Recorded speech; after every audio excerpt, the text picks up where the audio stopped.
You thought it was helping you. You held it tightly. You carried it with devotion. You placed it beside your bed like a shield. But something felt wrong. You couldn't name it at first. Your peace was fading. Your dreams, restless. Your prayers, dry as dust. You blamed your schedule. You blamed your stress. You never thought to blame the beads in your hand. Some saints say not every rosary brings heaven closer. Sometimes a rosary, if misused, misunderstood, or misaligned, can echo with confusion, not clarity. This is not superstition.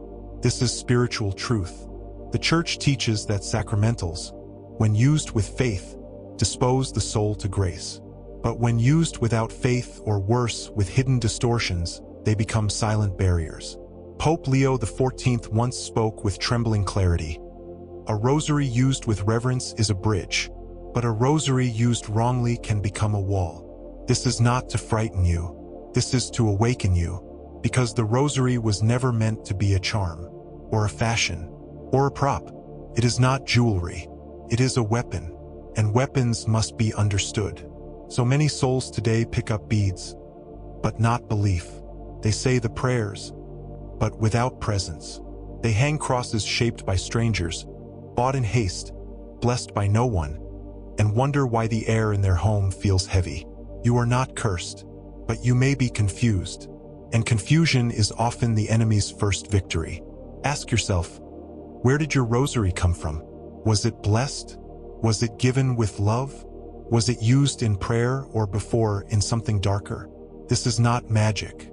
This is not fear. This is faith in action. And it begins with a holy question. What have I welcomed into my spiritual life? Without discernment, ask it now, because the rosary is not a toy. It is a rope thrown from heaven, but only when it is real. She was a mother of 3, Catholic from birth, faithful in practice, always wore a crucifix, always kept a rosary in her purse. She loved Our Lady deeply, or so she thought, but something began to shift. Her home, once peaceful, grew tense. Her children, once joyful, became restless. Strange patterns crept in. Constant fatigue, arguments without reason, dreams that left her afraid to sleep. She prayed more, fasted, even placed statues in every room, but nothing changed. Until one night, in a moment of holy frustration, she brought all her religious objects before a priest. Not for confession, but for clarity. He took one look at her rosary and froze. It was beautiful. Shimmering dark beads, gilded chain, a crucifix with strange engravings at the back. It had been bought online. No blessing, no history, just a product. The priest said softly, "Do you know where this was made? What it was used for before it came to you?" She shook her head. He blessed it, but still something within him stirred. Days later, he discovered that similar designs had been used in circles far from Christ. Groups that mimicked faith but carried another spirit. This was not a horror story. This was a caution, because evil rarely comes dressed as evil. Comes in the shape of devotion, a mask of light. It mimics sacredness, but empties it of grace. The Catechism warns that sacramentals are sacred signs, but not every sign is sacred in origin. Pope Leo XIV called these objects spiritual static. They look holy, but blur the channel between soul and heaven. You may have one, not cursed, just contaminated, not demonic, just disoriented. And disorientation leads to dryness. You pray but do not hear. You hope but do not feel. And all the while, the rosary you trusted sits there, confused. This is not your fault, but it may be your invitation to reclaim, to restore, to renew. Take your rosary to a priest. Ask for a blessing. Ask for discernment. Let your beads carry grace again, because Mary listens, but only when the rope is real. There is something few speak of, but some saints have whispered, a rosary remembers. Yes, beads are not alive, but they are not neutral either. Just as a chalice once held sacred wine, or a cloth carried a saint's relic, a rosary, too, absorbs what surrounds it. And when a rosary has been handled with sorrow, impurity, or even deception, it carries a memory that lingers. Pope Leo XIV once said in his homily on sacramentals, "Your rosary under your pillow, like a sword, can be dull or deadly. It depends who last held it and what their spirit sought." Is this superstition? No, this is theology embodied. The Church teaches that objects set aside for God, blessed, used in prayer, become sacred conduits. But the opposite is also true. When used with confusion or pride or, God forbid, with intentions foreign to Christ, they begin to echo something false. And you feel it, that heaviness during prayer, that sudden forgetfulness mid-decade, that growing sense of absence. You ask, why does prayer feel like silence? But perhaps it is not you that is silent. Perhaps it is the channel, the rope, the rosary. It may not be cursed, but it may be closed. And your soul, sensitive in ways you do not understand, senses the static. A good priest once said, "The devil does not fear a prayer repeated. He fears a prayer believed." But belief requires clarity, confidence, purity. So what do? You don't throw it away in fear. You lift it up in faith. You bring it to the church, to your priest. You have it blessed, consecrated again, set apart. Because even sacred things can be rescued. Even holy things can be renewed. You may think it's only wood or metal or plastic, but it's more. It's a mirror. And if your reflection has dulled, don't panic. Polish the mirror, bless the beads, and begin again. The rosary that once carried weight can carry light again. Some souls do everything right and still feel far. They go to Massachusetts. They pray daily. They light candles. They wear medals. They hang crucifixes. Their homes look like a chapel, but their hearts feel like a desert. Why?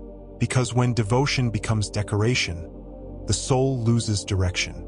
The Catechism warns us against externalism, practicing rituals without inner conversion.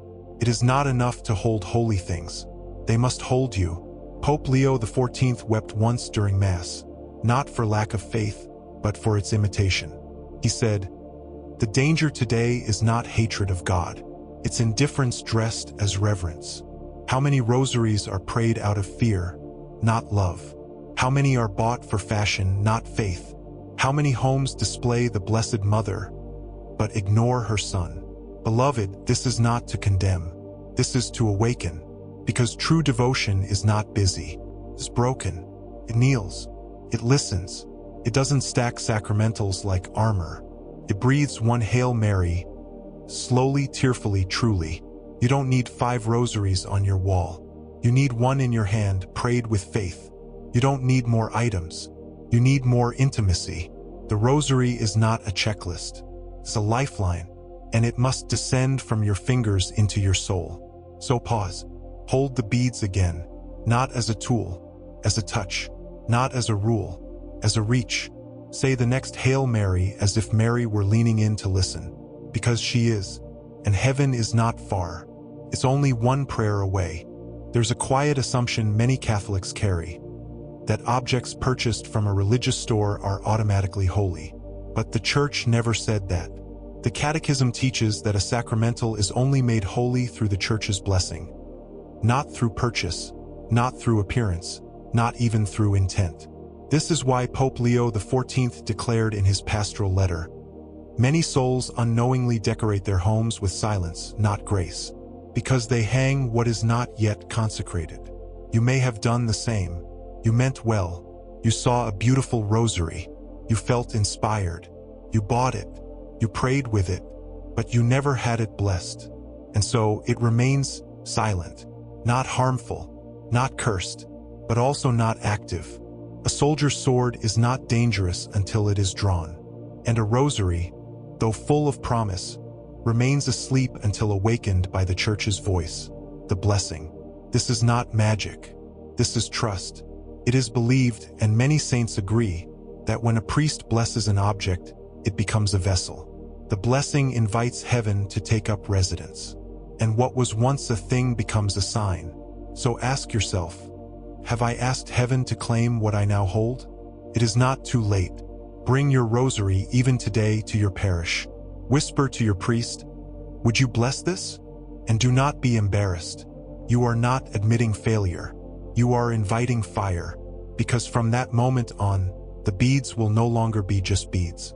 They will be a consecrated rope tying you to heaven. And every Hail Mary will echo louder, not because the words have changed, but because the vessel has. Never forget this. Heaven honors what you honor in humility. And a blessed rosary is a sign to every angel and every enemy that this soul means business. Bless it. Use it. Let it speak on your behalf when your own voice fails. She came quietly to the church. A grandmother, wrinkled hands, soft eyes, years of silent suffering behind her. She brought with her 3 rosaries, 1 hers, 2 inherited.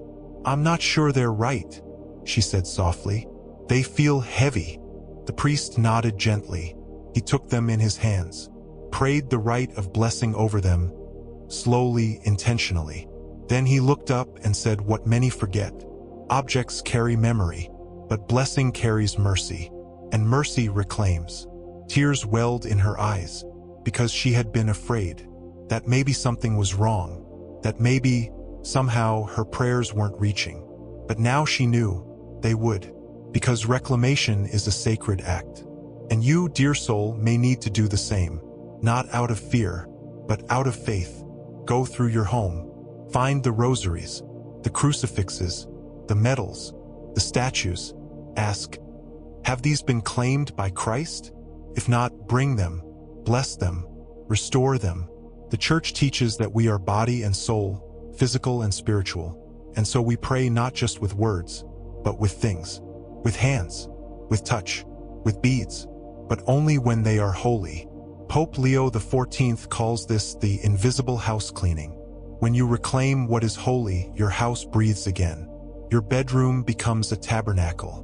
Your rosary becomes a river, and your prayers begin to rise without weight. You do not need to fear. You need to reclaim. The rosary is waiting. It longs to be awakened. And you are not too late. You are right on time. There are things that look sacred, but are not. They shine like light, but echo with something dark. Their surface is pious, but their source is confused or even corrupted. This is not superstition. It is discernment. Pope Leo XIV once said, "Not every object shaped like prayer was born of prayer." He warned Catholics to be vigilant about where they receive their rosaries, especially those bought from uncertain places.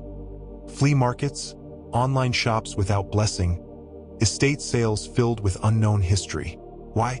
Because some rosaries, yes, even rosaries, have been used in rituals that do not invoke Christ but counterfeit him. Padre Pio, too, was known to turn away certain objects. "Take that away," he once said of a rosary before the person even spoke. That was not made for prayer. And so we must ask, where did your rosary come from? Was it handled by faith-filled hands? Was it crafted in light or simply manufactured for profit?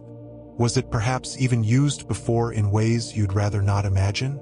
The Church teaches that evil enters not with sound, but with silence. Not through spectacle, but suggestion. And some items, even if beautiful, carry a kind of spiritual distortion. They interfere with the grace meant to flow freely. They do not possess power themselves, but they can cloud the signal. Pope Leo XIV calls them mirrors smeared with smoke.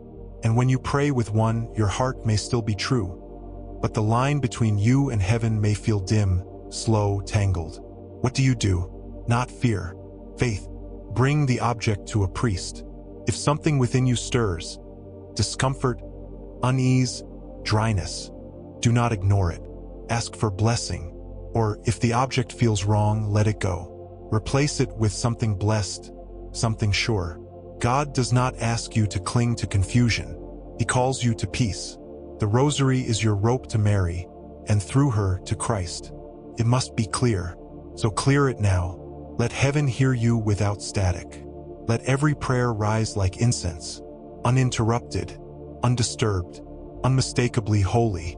A woman once asked Pope Leo XIV, "Holy Father, what should I do if my home feels spiritually heavy?" He answered without hesitation, "Begin with the rosary, but not just any rosary, the right one, blessed, believed, and used.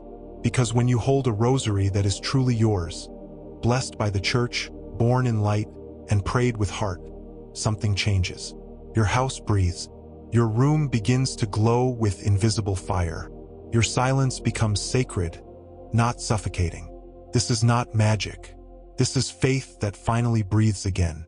A reclaimed rosary can restore what fear tried to steal.